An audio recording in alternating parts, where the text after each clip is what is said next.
Hi everyone. In this video, we're going to talk about best practices for operation and, especially, maintenance of submersible level sensors.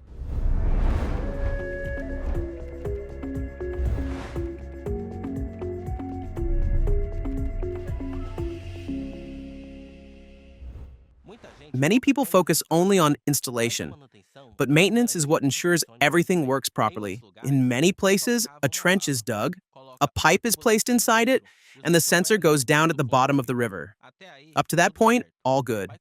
But when I visited one of these stations, I asked to check the junction box. When they opened it, it was full of dirt.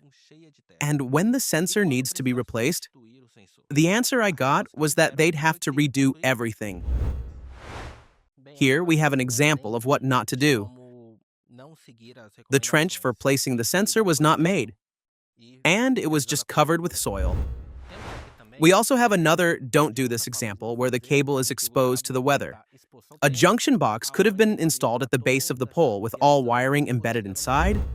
Here's one more non-ideal installation example. One pipe goes into another, and due to the difference in diameter, they don't connect well. Plus, there's an angle of almost 90 degrees, which would require a junction box at that spot. We also need to avoid not having a hose or pipe to pull the sensor out. If it needs to be replaced, it becomes difficult because there's only the cable. In other words, if you don't do it right, the cost later is much higher. To avoid this mistake and loss, the junction box must be well sealed. You can use expanding foam or another sealing method. This prevents sediment from entering and filling everything with dirt when the river rises. During maintenance, never pull the sensor by the cable. Use a hose or pipe attached to the sensor. Remove it carefully and rinse the piping with river water to remove all sediment.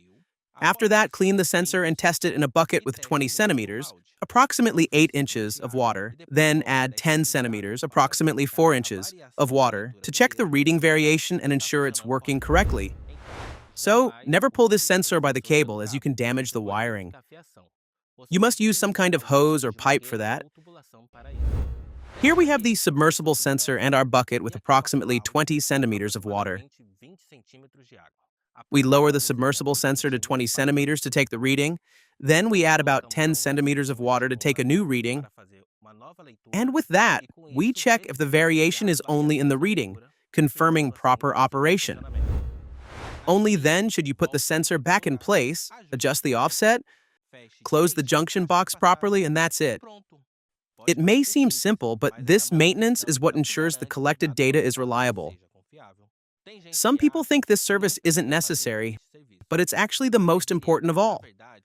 A poorly maintained sensor means lost data. That said, let's go to our checklist. Seal the box, remove without pulling the cable, clean and test in the bucket. Reinstall, adjust the offset, and verify the final sealing. We've seen how to maintain the submersible system. In the next lesson, we'll cover best practices for operating and maintaining PCD with an external level sensor. See you then.